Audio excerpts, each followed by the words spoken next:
Hello, I'm Henry Buck, and I'm going to be reading you the story of Sir James Fay II, the protector of the great empire of eastern Zimbabwe.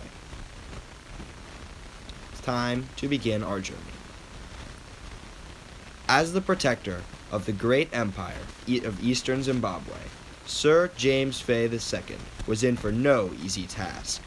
The hooligans from western Zimbabwe had been scheming to abduct the great ruler of Zimbabwe, Queen Igbo. James Fay heard a knock at the door and looked out the front of the castle. Noticing two weary travelers, James Fay approached them, confused, for the castle does not receive many visitors. But James felt the need to invite the two in, although they looked like idiots. At the end of the night, the travelers called to James Fay, saying, "O great protector of Zimbabwe, James Fay, how have you managed to keep the Queen safe for all of these years?" James, not knowing their plan, replied, "I check in on the Queen every 2 hours, starting from 9, so I know that no one has taken her. So, you shouldn't try and take the Queen at 10 o'clock, because I will not be there to stop you. I said will not be there to stop you." The travelers then exchanged a glance and then retired to their bedrooms. Finally falling asleep, the great protector had no knowledge of the sleeping potion that the travelers had slipped into his drink. The next morning, James awoke in a daze. He immediately checked on the Queen and found a note nailed onto the door. "It's like stealing candy from a baby. Thanks, Fay. You're the awesomest." James could not believe his eyes. After this had occurred, an evil witch came and confronted James, telling him to bite an apple repeatedly. She also referenced some fair maiden called Snow White, but James did not listen. James took a bite from the apple and felt a bit queasy, but then he felt stronger than ever. "Drat," the witch said. "I gave him the wrong apple. Now he will be incredibly strong and brave." The witch then quickly fled. After this interaction, James Fay rallied his best men to go and take the Queen back from those darn hooligans. James and his men set off on the country roads that led directly to West Virginia. Oh wait, I meant Zimbabwe.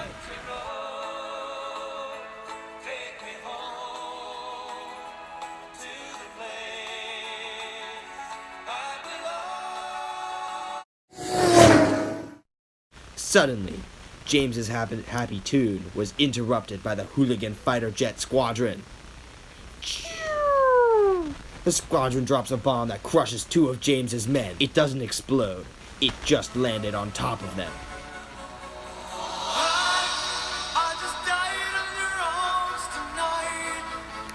James and his crew take cover under a nearby boulder and devise a plan. They see hooligan soldiers armed with bazookas right outside of the hooligan bunker. They looked like idiots. The plan is now in full effect. "Go, go, go!" screamed James. He and his men began to attack the bazooka troopers. James's arrow pierced the heart of a soldier while his crew simultaneously spared the other hooligans. "I'm glad we killed those guys. They looked like idiots." The crew procured the rocket launchers and proceeded to take out the rest of the fighter jet squadron. "This is like stealing candy from a baby," one of the crew members said. James launched a glance his way. His joke was not funny. 2 men had just died. After the conflict, James tended to the crew's injuries. "Thanks, Fay. You're the awesomest," they said. "Come, the fort is over here," said James. The crew disguised themselves as bazooka troopers and infiltrated the bunker, and formulated a plan that was so good there was no way it could fail. It was not long before they were met by the leader of the hooligans, Ep Samaj, and his men. "Halt!" Ep Samaj exclaimed. "What are you doing back inside the bunker? You are supposed to be patrolling the area." James was so nervous he could barely talk. "We killed James Fay and his men." For some odd reason, Samaj believed him, but then James proclaimed, "Sir, I think we have the wrong queen. Weren't we supposed to capture the northern Zimbabweans, Queen? General Ep Samaj was caught in a trance of James's beautiful voice. He seemed to believe everything he said. "How in the world could I make this mistake?" said Ep. What should we do with her? After a nice diplomatic discussion, James and Ep finally came up with a solution. Ep began to say, Escort the Queen back to Eastern Zimbabwe at once. Bring goods and money as an apology. I am truly frustrated with myself.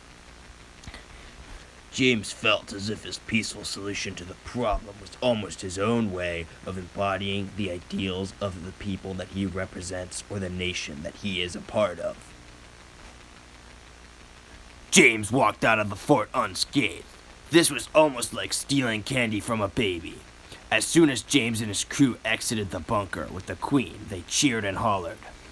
James thought to himself, "Wow, I just saved the Queen." Leaving the fort, James felt like $1 million.